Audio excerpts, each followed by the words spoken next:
Greetings, Calissas. I want to thank you on behalf of Setsi for contributing and coming on to our YouTube channel that we have. You know, it's amazing leaders like yourself that we want the world to know about, all that you're doing, and, really get your voice out there to be heard and, for future generations to come. So thank you so much for participating. Thanks for having me. Awesome. So as we begin all of our meetings and anything that we do, we always begin things by way of acknowledging the original stewards of the various lands that we are on. We also acknowledge our ancestors. We acknowledge all those who toiled without compassion or compensation. We acknowledge all the elders and community stalwarts whose shoulders we stand on as we share, learn, build together for our collective liberation and sovereignty. So if you can please do us the honors by introducing yourself and telling us a little bit about your remarkable work. Yeah, absolutely. So my name is Calissa Ngozi, and I hail from Niagara at the current moment. That's where I live with my twin boys. I'm in private practice. I run a mental health business, which is in collaboration with a lot of child protection agencies, social service agencies, other community partners, residential treatment, school boards, hospitals, and private families. I also am a professor at Sheridan College and Mohawk College. I teach in various programs ranging from community studies and child and youth care. I've been doing that for the last 5 years. And I'm also an inspirational speaker. So I've been doing that with the focus on mental health and really working with youth that are struggling with life transitions. You know, I think a lot of the times we forget that when youth graduate elementary school and high school and college, they are left with those questions of what's next. So I really work at being a resilience mentor, and helping them through that path. Wow, that is so inspiring. My goodness. And twin boys, I bow to you. I bow to you. Thank you. It's a lot. Oh, wow. Congrats. Oh, my goodness. That's amazing. And can you articulate like your mission and vision for us? Yeah, so my mission varies from job to job. Really, with my mental health business and the motivational speaking, my hope is just to reach the masses. It doesn't matter color, creed, financial, programming, anything of that nature. Really, mental health is stigmatized, and I'm trying to lift that. And I want people to just feel comfortable. I want people to know that there's resources out there for them and that they're not alone. So, really tapping into the resources that are available to them. Exactly. That's so important. And oh my goodness. With the Rhapsody like what you have, I know you're doing just amazing work and changing lives. So awesome. Thank And you. what inspires you about your current work, what you do now? I would say, especially when I'm doing workshops, keynote speaking, when I have people from the audience come up to me afterwards and just say, you know what, mental health is something that I've never really wanted to speak about or speak on, but your vulnerability, I talk about my own story, being adopted, interracially, actually, and sort of, the troubles and things that I've gone through in my life and how I've overcome them and how I've been resilient. It really just drives home for people because they feel, okay, I'm not alone in this. And, I am able to, work through those traumas. We all have different sorts of traumas. How we work through it is going to be different.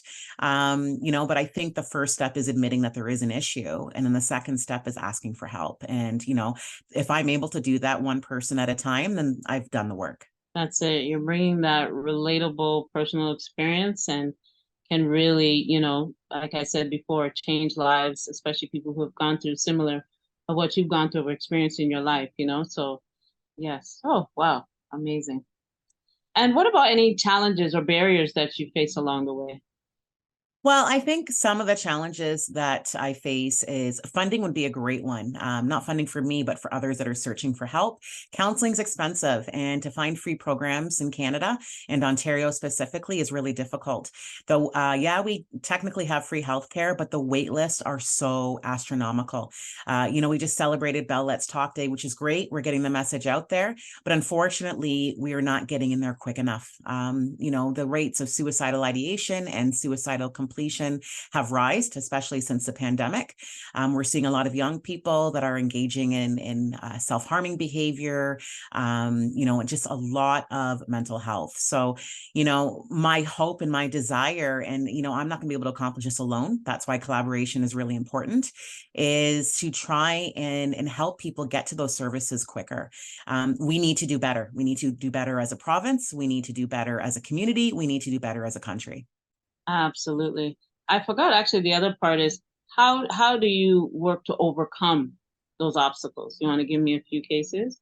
Yeah, absolutely. Well, I mean, I think that I mentioned earlier, collaboration is a really, really big deal. So, communicating with other agencies, other people that are in counseling, social services, social workers, doctors, government officials, and really just bringing the message of, yes, you say that you want to help, but let's put it into action. Right. So if I'm going to refer someone to your practice, then I need to know that you're going to follow through, that you're going to help them with whatever it is that your expertise is, or you're going to point them in the right direction with someone that can.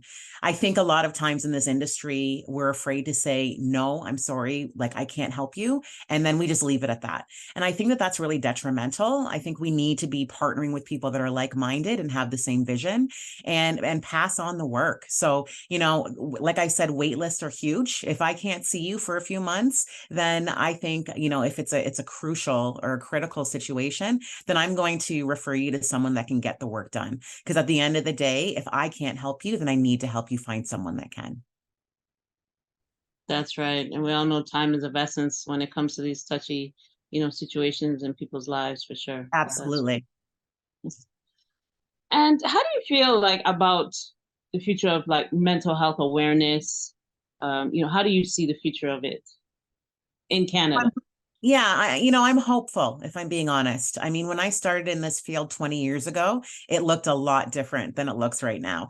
So, I'm hopeful that we're noticing that, what, like, my auntie, my uncle, my best friend, my student, my teacher, they're suffering from mental health and they're talking about it more now. They're understanding that I am not alone. So, that for me gives me hope. The younger generation is recognizing that they have boundaries and that they're allowed to have boundaries.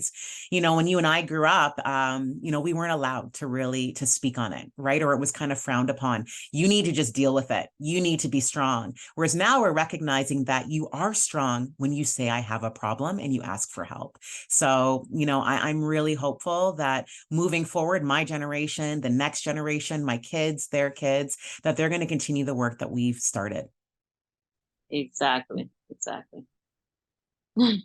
I heard you. It was a little chip, but I heard you. Perfect. And what is your ultimate goal and what does success look like to you? Success is really hard to measure. It's an individual process. And I think for me, for every one person that I help, then I've done my job. Like I would love to say by the end of my career, I'd like to help thousands of people, but to monetize it and to put numbers on it, you can't measure it. You really can't. Because if I help one young person who has had suicidal thoughts or has struggled with mental health, then again, they're going to pay it forward, right? They're going to help the next person and the next person. And that's a long process, but I think you have to look at it that we're in it for the long game. Exactly, exactly. And in what you said before about, the new generation is so true because I have a 1-year-old granddaughter and she's going on 5, 6, like, and she hurt her ankle and she'll tell you, she'll point to it, she'll say it hurts. If she doesn't want to stand up, she'll say no, like, it's that voice that we were kind Yes. of timid about, or like, what's wrong with you? My parents Yep. didn't understand, right? So that's great. That's awesome. Awesome. Okay, so any closing thoughts or calls to action at this time?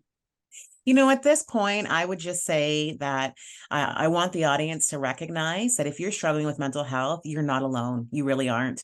And like I said earlier, it does not matter your race, your creed, how you grew up, economical standing, none of that matters because mental health, affects everybody. There is no judgment when it comes to who it affects. So if you're feeling any type of way, then just reach out, whether it's to family, friends, coworkers, to mental health services, and just know that we're here to help.